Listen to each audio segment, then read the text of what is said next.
नमस्कार दोस्तों, बहुत बहुत स्वागत है आप सभी का हमारे यूट्यूब चैनल स्टडी वायर में। देखो दोस्तों, हमने कल नर्मदा नदी के बारे में कुछ चीज़ों का अध्ययन किया, जिसमें हमने यह पढ़ा था कि नर्मदा नदी का उद्गम कहाँ से होता है, उसकी विशेषता क्या है, कुल लंबाई कितनी होती है, नर्मदा नदी अफवाह तंत्र के अंतर्गत कौन कौन से राज्य आते हैं, जिसमें हमने पढ़ा था कि कुल 4 राज्य आते हैं अफवाह तंत्र के अंतर्गत, जिसमें मध्य प्रदेश, महाराष्ट्र, गुजरात और साथ ही में राजस्थान भी था।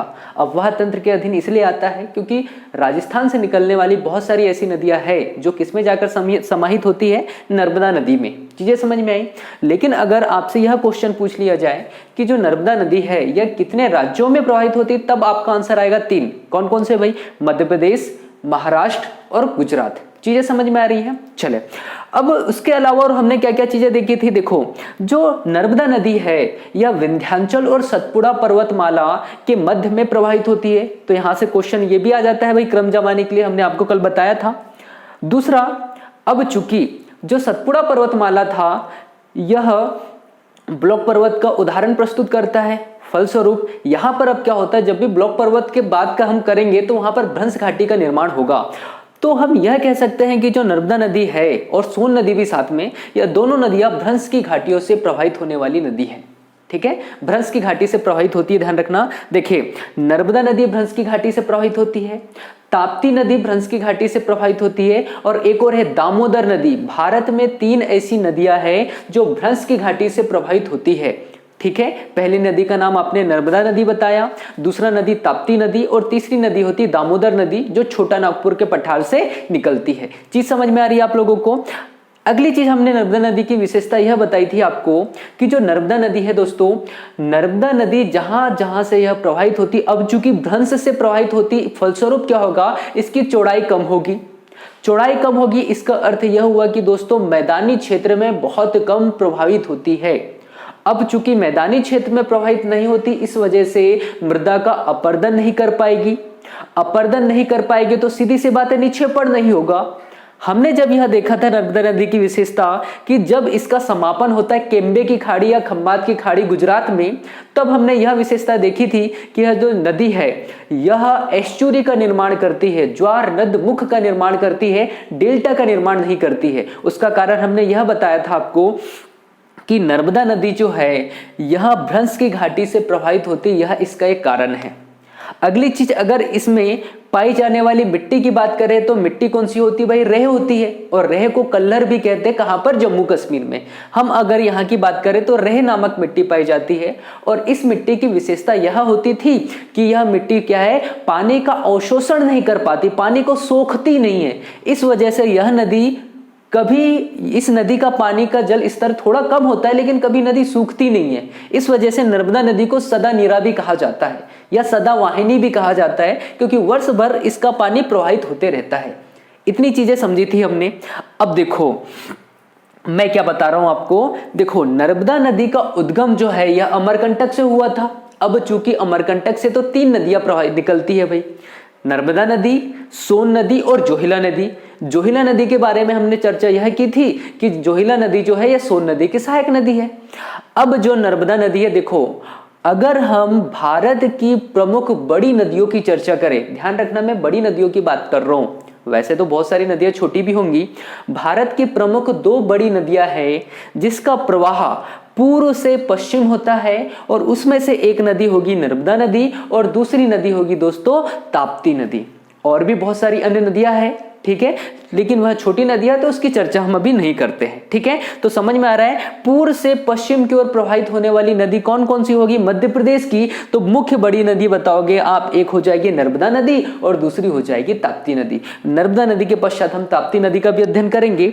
अब अगली विशेषताओं की बात करते हैं दोस्तों, समझना। देखो, जो नर्मदा नदी है, नर्मदा नदी है दोस्तों, यह मध्य प्रदेश के, एमपी के 15 जिलों से प्रवाहित होती है। 15 जिलों से प्रवाहित होती है, 15 जिले से प्रवाहित होती है। यह 15 जिले कौन कौन से? देखो मैंने यहां पर लिखा भी है। पहला जिला होगा अनूपपुर। ठीक है, देखो क्रम से भी याद रख सकते हो, बहुत आसान है। अगर आपने मध्य प्रदेश का मैप अगर पढ़ा हुआ है तो आप आसानी से बता दोगे। देखो, अनूपपुर, मंडला, डिंडोरी, जबलपुर, नरसिंहपुर, होशंगाबाद, रायसेन, सीहोर, हरदा, खंडवा खरगोन, बड़वानी, देवास, धार और अलीराजपुर। इसके पश्चात यह कुछ महाराष्ट्र में प्रवाहित होती है और कुछ गुजरात में प्रवाहित होने के पश्चात केम्बे की खाड़ी में गिर जाती है। तो देखो हमने कितने जिले पढ़े, 15। क्वेश्चन क्या आ जाएगा भाई, नर्मदा नदी मध्य प्रदेश के कितने जिलों से प्रवाहित होती है, आप बताओगे कुल 15 जिले। देखो बहुत आसान है इसको याद करना, देखो कैसे कितनी आसानी से बता सकते हो। अनूपपुर, अनूपपुर के बाद क्या आ जाएगा, मंडला, डिंडोरी, समझ में आ रहा है। फिर जबलपुर, जबलपुर के साइड में नरसिंहपुर होता है, नरसिंहपुर से और आगे जाओ तो होशंगाबाद, फिर आ जाएगा आपका भोपाल संभाग वाला क्षेत्र, जिसके अंतर्गत भोपाल संभाग के 2 जिले आते हैं, एक रायसेन आता है और एक सीहोर आता है। चीजें समझ में आ रही ना।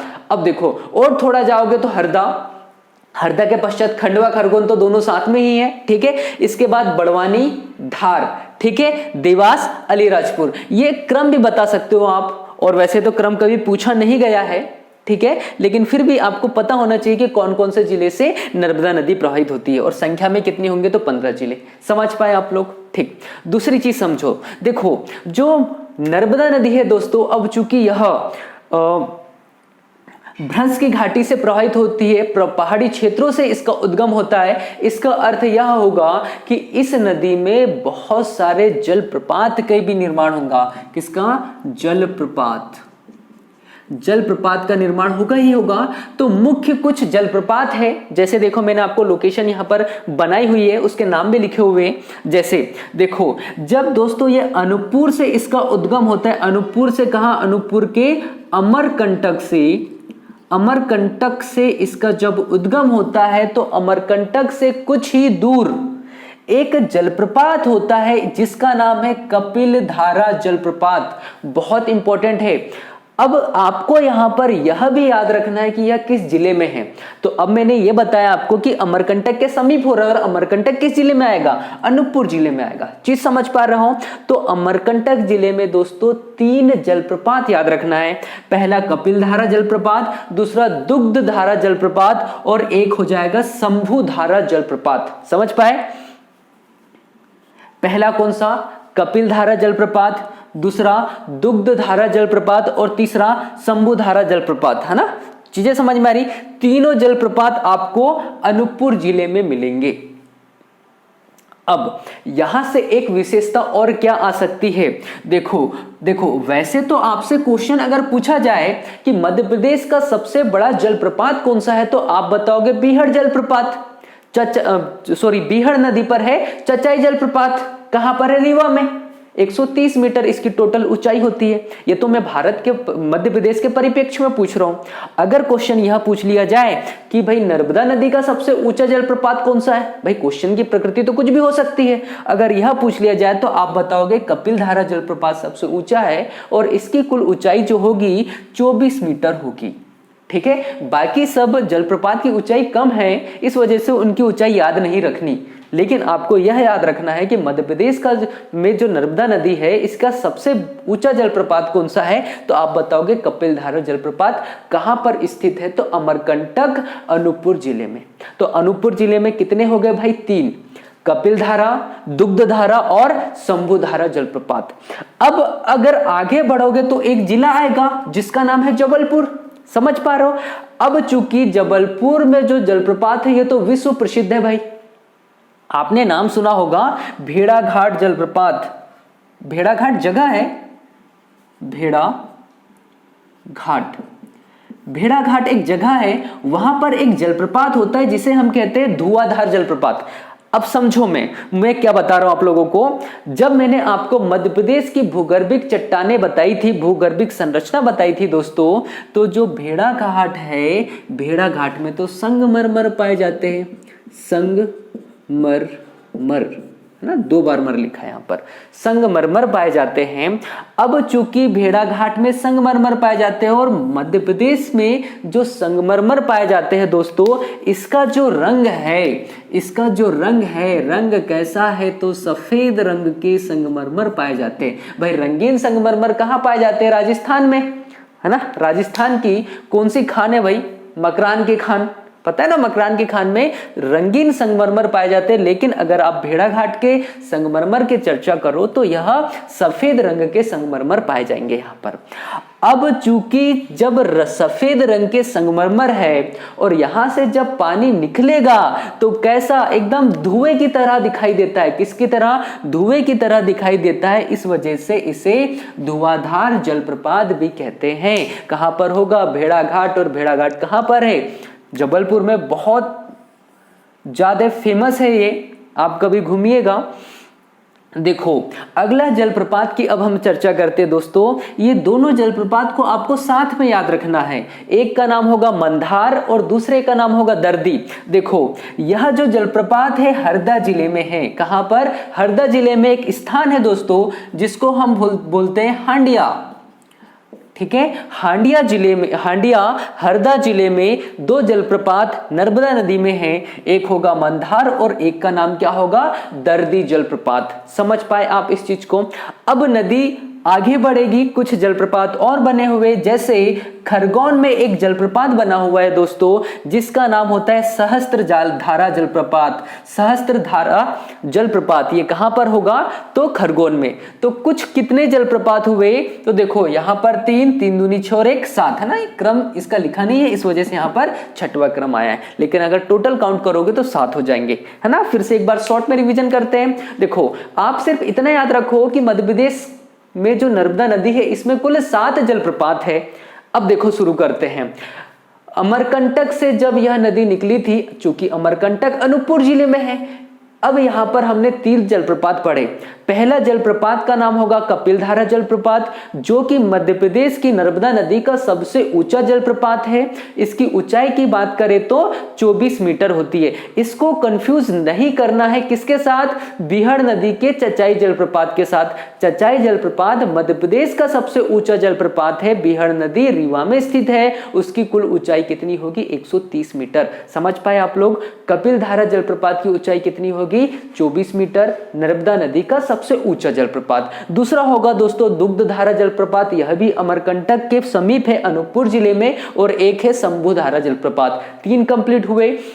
नदी प्रवाहित आगे होगी, जबलपुर में पहुंचेंगे। जबलपुर में भेड़ाघाट के समीप जलप्रपात है जिसका नाम क्या है? धुआंधार जलप्रपात। क्यों है? हमने कारण बताया आप लोगों को। फिर इसके पश्चात नदी और आगे प्रवाहित हुई और हम पहुंचे कहां? हरदा। हरदा में एक स्थान है जिसका नाम है दोस्तों हांडिया। अब हांडिया में 2 जलप्रपात है यहां पर, एक का नाम है मंदार जलप्रपात और दूसरे का नाम है दर्दी जलप्रपात। समझ पाए आप लोग? अब नदी और आगे प्रवाहित होगी और खरगोन जिले में पहुंचती है। और खरगोन जिले में एक जलप्रपात है, बहुत मनोरमणीय दृश्य है इसका भी, सहस्त्रधारा जलप्रपात। समझ पाए? तो यह हमने चर्चा की कि नर्मदा नदी में कौन कौन से जलप्रपात है। समझ पाए आप लोग? चले अब देखो, अब मैं कितनी अच्छी चीज मैं आपको बता रहा हूं। देखो जब आप भारतीय इतिहास पढ़ोगे तो भारतीय इतिहास में दोस्तों सबसे पहले पढ़ने में आता है वेद। और वेदों की संख्या की अगर हम चर्चा करें तो वेदों की संख्या कुल 4 है। कितनी है? 4।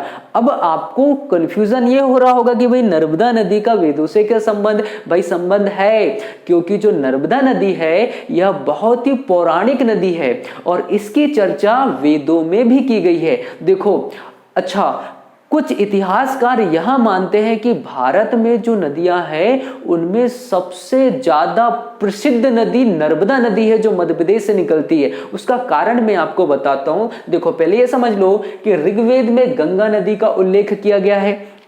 ऋग्वेद में कौन सी नदी भाई? गंगा नदी का उल्लेख किया गया है। सामवेद में नर्मदा नदी का उल्लेख किया गया है। पहले तो आप इस चीज को याद कर लो क्योंकि हम नर्मदा नदी पढ़ रहे हैं। सामवेद में किस नदी का उल्लेख किया गया है? नर्मदा नदी का। अब चूंकि समझना, सामवेद जो है दोस्तों, जब आप भारतीय प्राचीन इतिहास पढ़ोगे और सामवेद को पढ़ोगे तो आपको पता चलेगा कि सामवेद संगीत से संबंधित है। संगीत से संबंधित है। ठीक है। अब संगीत से संबंधित है, चूंकि नर्मदा नदी भ्रंश की घाटियों से प्रवाहित होती है, इसका मतलब यह होगा कि यहां से नदी जब प्रवाहित होगी तो नदियों का पानी बहुत ज्यादा गूंज करेगा और इसकी गूंज एक बहुत ही एक अच्छा मधुर संगीत की तरह होता है। इस वजह से सामवेद में नर्मदा नदी का उल्लेख किया गया है। ठीक, अब आगे देखें, यजुर्वेद में सरस्वती नदी का उल्लेख किया गया है और अथर्ववेद में यमुना नदी का उल्लेख किया गया है। सबसे बाद का वेद कौन सा है भाई? अथर्ववेद, जिसमें जादू टोना टोटके सब किसमें है भाई? अथर्ववेद में है ना। विवाह के कितने टोटल 8 प्रकार है, किसमें उल्लेख किया गया? अथर्ववेद में। अच्छा, इस चीज को याद रखना कि विवाह का सबसे पहले उल्लेख ऋग्वेद में है, लेकिन सबसे ज्यादा बार उल्लेख किसमें हुआ है? अथर्ववेद में हुआ है। इस चीज को समझ पाए आप लोग? अब चीज से यहां से समझो, मैं बात कर रहा हूं गंगा नदी की, सरस्वती नदी की और यमुना नदी की। अब चूंकि इसका संगम तो एक ही जगह हो जाता है और कुछ लोग तो यह कहते हैं कि सरस्वती नदी विलुप्त हो चुकी है। गंगा नदी को अभी भी हम, अच्छा ये सभी नदी बहुत ज्यादा पूजनीय है, लेकिन सरस्वती नदी का विलुप्त हो चुका है। यह 3 नदियों के संगम को कहा जाता है कि भाई यह सबसे शुद्धतम क्षेत्र है और यहां पर आपने अगर नहा लिया, आपने यहां पर अगर नहा लिया तो आपके पूरे पाप धुल जाएंगे। लेकिन नर्मदा नदी के बारे में यह कहा जाता है कि अगर आपने नर्मदा नदी का सिर्फ दर्शन मात्र कर लिया तो आपके पाप धुल जाते हैं। तो हम इस आधार पर भी यह कह सकते हैं कि जो नर्मदा नदी है यह अन्य नदियों की अपेक्षा बहुत ज्यादा प्रसिद्धि पाई हुई है। चीजें समझ में आ रही? कारण क्या है कि गंगा नदी, सरस्वती नदी, यमुना नदी, इनके बारे में क्या कहा जाता है कि अगर आप इन नदियों में नहा लो तो आपके पूरे पाप धुल जाएंगे। लेकिन नर्मदा नदी की विशेषता में यह कहा गया है कि नर्मदा नदी का आप दर्शन मात्र कर लो तो आपके पाप धुल जाएंगे। मतलब अगर हम तुलना करें तो नर्मदा नदी सबसे ज्यादा पवित्र मानी गई है। चीज समझ में आ रही है आप लोगों को? चले, इतनी चीज लिख लीजिए भाई जो जो आपको नहीं पता थी। चले आगे पढ़ते हैं। तो हमने जलप्रपात की चर्चा कर ली, कौन कौन से जिलों से यह प्रवाहित होती है उसकी चर्चा कर ली। अब देखो, अब हम चर्चा करते हैं, देखो कि जो नर्मदा नदी है इसकी कुल लंबाई दोस्तों 1312 किलोमीटर है। टोटल कितने किलोमीटर प्रवाहित क्षेत्र है इसका? तो 1312 किलोमीटर। अब चूंकि आपको यह पता है कि मध्य प्रदेश के साथ साथ यह महाराष्ट्र और गुजरात में भी प्रवाहित होती है। अब चूंकि मध्य प्रदेश में सर्वाधिक प्रवाहित होती है और कुल किलोमीटर की चर्चा करें तो 1077 किलोमीटर मध्य प्रदेश में प्रवाहित होगी, 74 किलोमीटर महाराष्ट्र में प्रवाहित होती है दोस्तों और 161 किलोमीटर गुजरात में प्रवाहित होगी। तो इस चीज को आपको याद रखना है। समझ में आया? अच्छा, कई बार परसेंटेज में कुछ क्वेश्चन पूछ लिया जाता है। 89.9% मध्य प्रदेश में प्रवाहित होती है, ठीक है, 9% गुजरात में प्रवाहित होती है। अच्छा, इसे आप लगभग 90% ही मान लीजिए, ठीक है। अब कितना बचा? लगभग 1% किस में प्रवाहित होती है? महाराष्ट्र। कई जगह 2% भी लिखा होता है, ठीक है, कई जगह 2% भी लिखा होता है। तो परसेंटेज में उतने ज्यादा क्वेश्चन आते नहीं है। चीजें समझ में आई?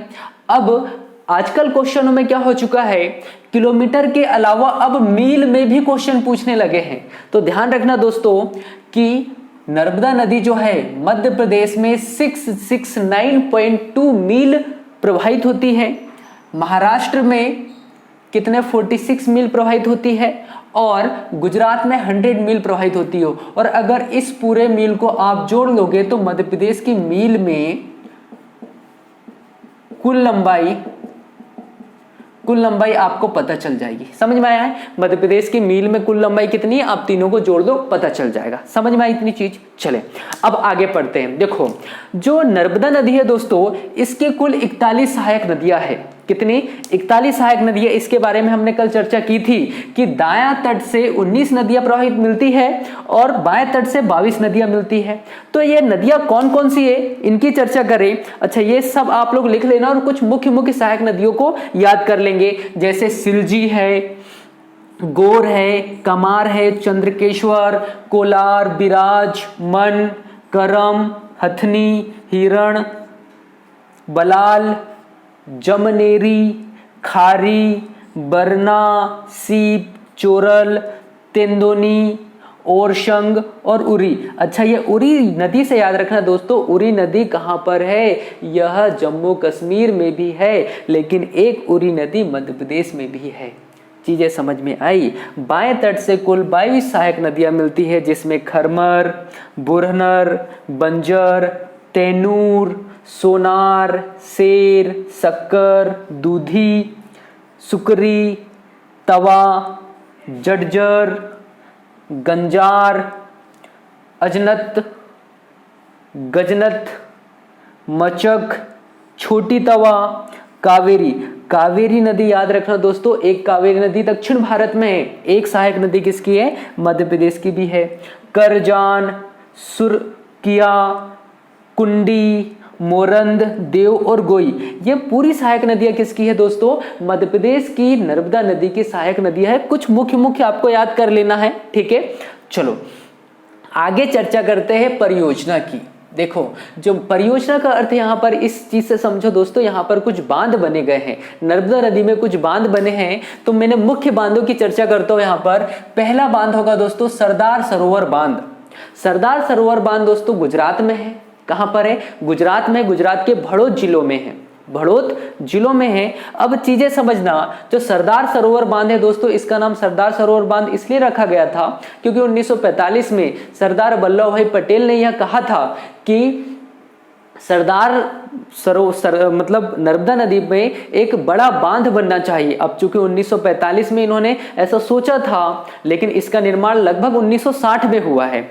लेकिन पहली बार यह योजना किसी के दिमाग में आई थी तो वे व्यक्ति थे सरदार वल्लभ भाई पटेल। इस वजह से इस परियोजना का नाम सरदार सरोवर परियोजना रखा गया है। और इसकी मुख्य विशेषता मैं आगे भी बताऊंगा जब मध्य प्रदेश की प्रमुख परियोजना के बारे में हम चर्चा करेंगे। फिर भी आप सुन लीजिए कि जो सरदार सरोवर परियोजना है दोस्तों, यह भारत के 4 राज्यों की संयुक्त परियोजना है, जिसमें मध्य प्रदेश, गुजरात, महाराष्ट्र और राजस्थान यह सभी शामिल है। और सर्वाधिक इसका लाभ मध्य प्रदेश उठाता है, क्योंकि नर्मदा नदी सर्वाधिक प्रवाहित कहाँ होती है?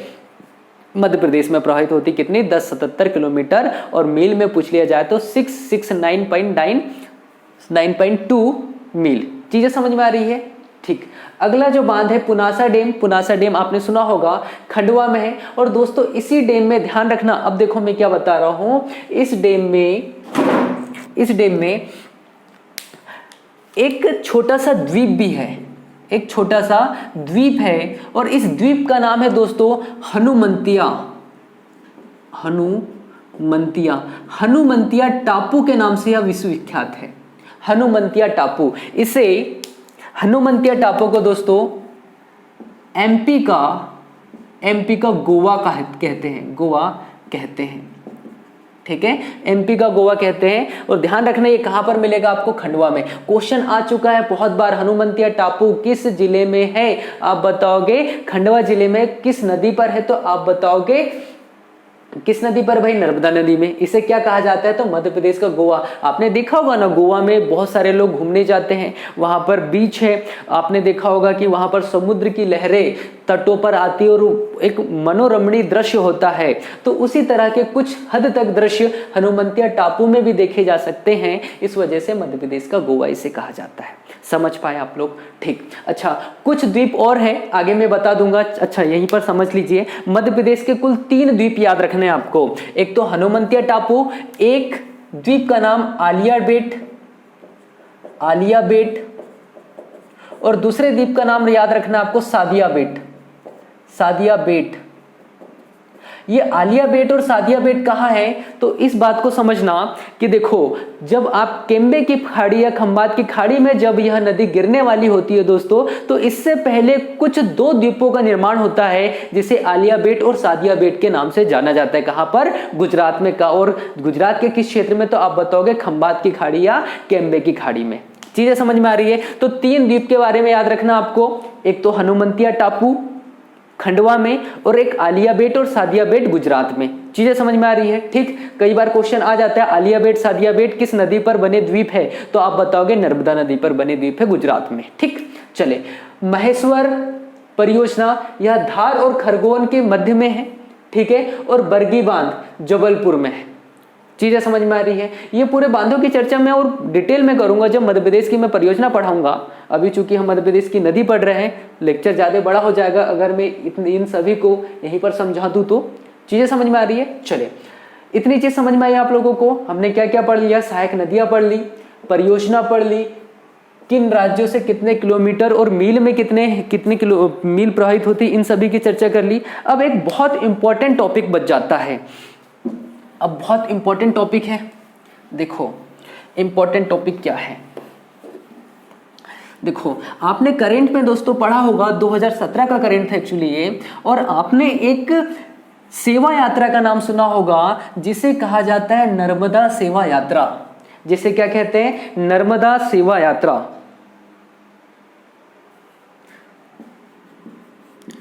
नर्मदा सेवा यात्रा। दोस्तों, जो नर्मदा सेवा यात्रा है यह 11 सितंबर 2017 को निकाली गई थी।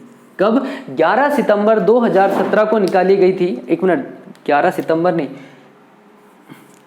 11 दिसंबर होना चाहिए। 11 दिसंबर 2016 को निकाली गई थी और 11 सितंबर 2017 को यह समाप्त हुई। ठीक है, याद रखना, नर्मदा सेवा यात्रा 11 दिसंबर 2016 को निकाली गई और 11 सितंबर 2017 को यह समाप्त हुई। कुल 144 दिन यह यात्रा चली। कुल 144 दिन यह यात्रा चली और एमपी के 16 जिले से यात्रा चलाई गई। ठीक है, क्योंकि कई बार यहां से हम क्वेश्चन, अगर यह क्वेश्चन आपसे नहीं पूछ लिया जाता कि नर्मदा सेवा यात्रा कितने जिलों से प्रभावित हो गई होती, और आप तुक्का भी लगाते हो तो आप बोलते हो 15 जिलों से। क्यों? क्योंकि मध्य प्रदेश में जो नदी है वह 15 जिलों से प्रभावित होती है, लेकिन 15 जिले आंसर नहीं होगा। टोटल कितने जिले से? 16 जिले से प्रभावित होती है। तो इस तरह से दोस्तों हमने नर्मदा नदी अपवाह तंत्र पढ़ा। आने वाले लेक्चर में, कल के लेक्चर में, हम मध्य प्रदेश में जो नर्मदा नदी है इसकी कुछ सहायक नदी अभी हमने पढ़ी, तो कुछ सहायक नदियों की अगर कुछ विशेषता होगी तो इसका अध्ययन हम अगले लेक्चर में करेंगे। और कुछ जो नदियां छोटी छोटी बच गई है, जैसे ताप्ती नदी बच गई है, ऐसी कुछ नदियों की चर्चा हम अगले लेक्चर में करने वाले हैं। तो आज के लिए इतना ही, धन्यवाद।